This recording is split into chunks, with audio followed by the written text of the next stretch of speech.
for what is right. Live for what is right. Beg you do what's right. Kiss them on. Kiss them on.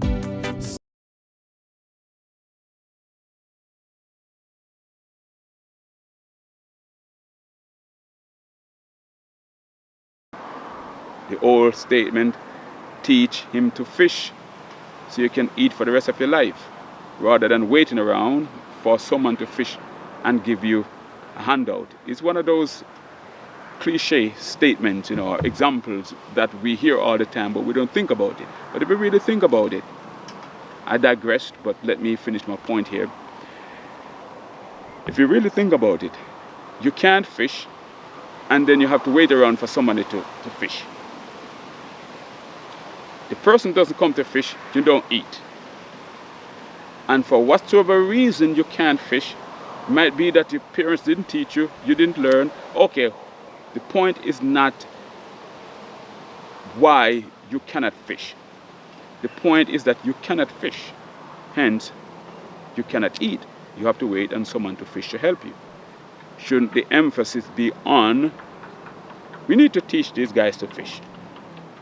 And then when somebody said, we need to teach them to fish, you get pushed back in the direction of, in terms of, or from the notion that you're cold, you're unkind. The man is hungry, give him something to eat. Yeah, I will give him something to eat. But I tell you what I'm going to do. I'm going to give you something to eat today. And while I'm giving you something to eat today, I'm going to be teaching you to fish today. So that tomorrow, you and I are going to fish together today. And we're going to teach you to fish. By the end of this week, you would have learned enough fishing skills so that for some reason, if I didn't show up next week because I'm not feeling well or for whatever reason, you can still eat. Give you a quick example. I remember I didn't learn to type as professional people learn to type the proper way. So in college, I have friends typing for me. I used to go to the department in the university where you can get your papers typed, which is a good service. But now I have to depend on someone to type my paper, and sometimes they're busy. What if you need your paper turned in on Wednesday and it is Monday and you're in a jam? Suddenly your paper could be late or never turn in at all. So I was in that sort of a jam in my earlier years in college. Then I was all the way into my graduate studies, and I still have this challenge of waiting for someone to type for me. So one day my wife said to me, you should type your own paper. Type it slow, but still type it. I don't type good enough, I said, Ellen. But you have to do it so that you don't depend on anyone. So I started to do the math, and I started to think about it. Well, it might be a rough process, but I'm going to, in my best way, learn to type. So I started slowly and slowly. Took me long hours, long time. Eventually, I got good enough that I could type my own papers, and a little better, and a little better, and a little better. And while I do not type as well as the professional receptionist, the professional typist, I type on my papers. When I work on my dissertation, didn't have to depend on anyone. I learned to do it. Learn to do all the work that you need to do what you need to do to get it done the best you can. Sometimes it is that simple. Sometimes it's more complex. You can't doctor yourself. You need to go to the doctor if something is wrong with you because you don't have that expertise. You can't fix the electricity in your house that easily. You need to bring the expert in. It's dangerous. So understand that. Not everybody is going to be able to buy a plane and fly a plane, right? So it doesn't apply to all things.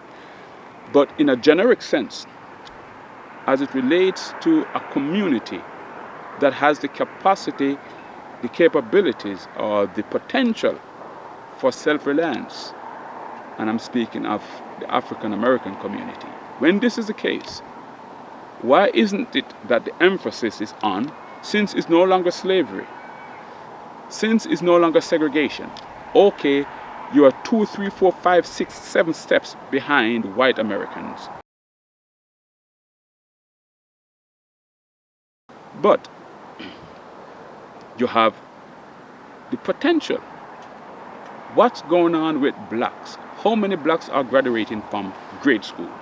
Really though. You part first grade, second grade, third grade, fourth, fifth, sixth. Not just sitting in class, but doing the work. So you can progress in 7, 8, 9, and then upper high school. The progression along the way. Are blacks doing what it takes to progress? Because if you do, then you qualify for college. You want to be an electrician, you can go on to that. Do you want to be a medical doctor? You are going in that direction, whatsoever the choice may be. You are prepared after high school to take the next step. And then, if that is the case, then you would produce doctors and lawyers and businessmen and women and build families and so on and so forth.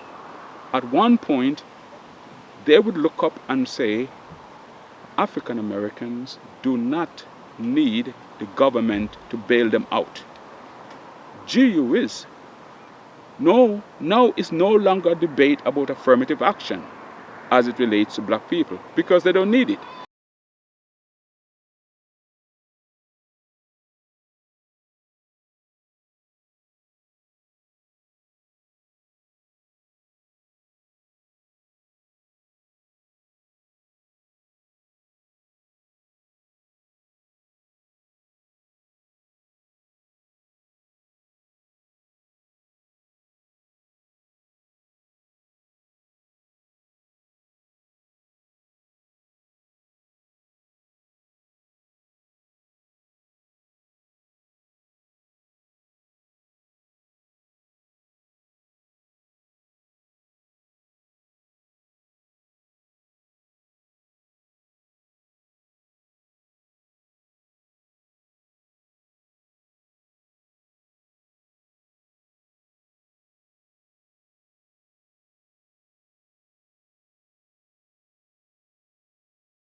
So African Americans should change their strategy, I believe.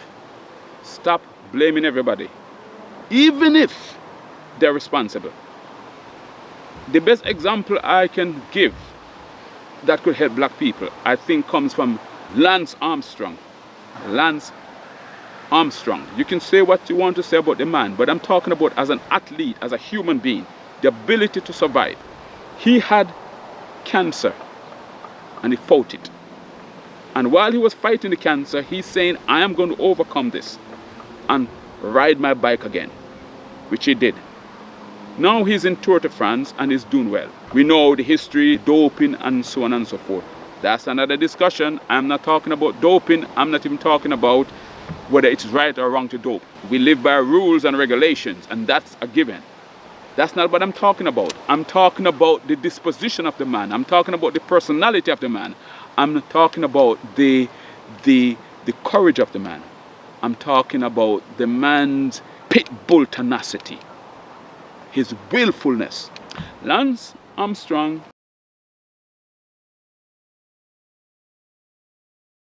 they're on a climb. He fell off his bike. The puck is gone from him. He jumps up on his bike. Stop. That's a very good time to say, well, it's not my fault. Well, I have a good excuse here. Oh, he would have won the stage and won the Tour de France. If that didn't happen to him, if he didn't fall off his bike, had that not happened to him, forget that. That's not his mentality. Fell off the bike, got up, and started riding again. And he rode and rode and rode and fought, and I think he won that stage. And I thought to myself, That is the definition of willfulness, the power of the human will. So when we say Lance Armstrong won 7 Tour de France, they say he doped. No. It's not doping. It is what we saw right there when he jumped on his bike and started to ride again. Is what we saw, and we have the record of him having cancer. He having cancer, and decide he's not going to let the cancer decide for him. He's a fighter. And he fought and fought and fought, and he still is an example. He still is an example because it is the courage and hard work of Lance Armstrong that won 7 Tour de France, not the doping. The doping he had unfair, or he had illegal, according to the rules, illegal assistance. But his performance, he won it because of his personality, his willfulness.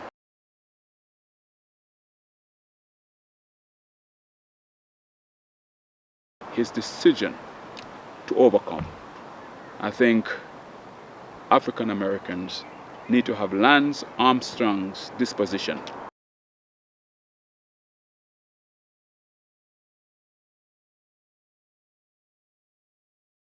That is, I don't care that it was slavery. I don't care that they did all of these things to us.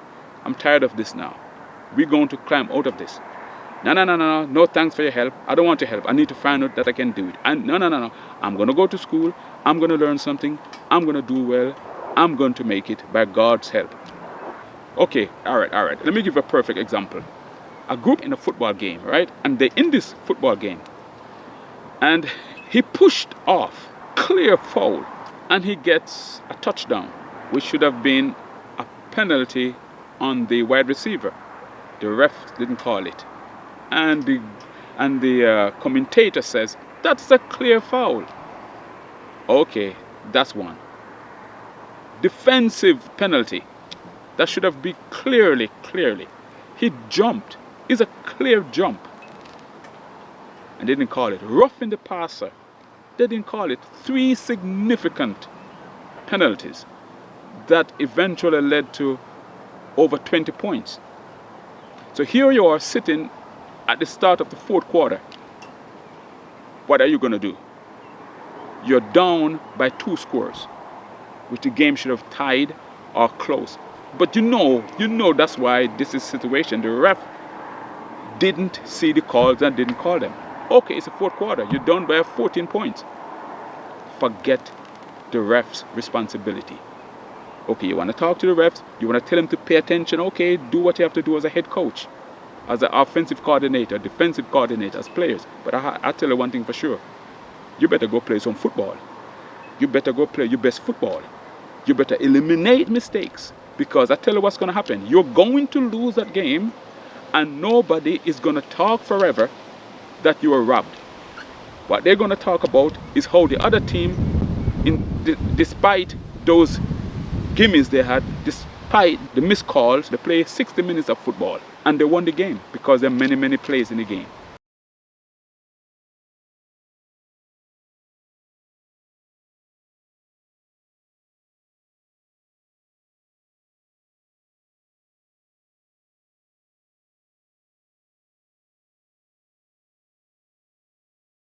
Stand for what is right.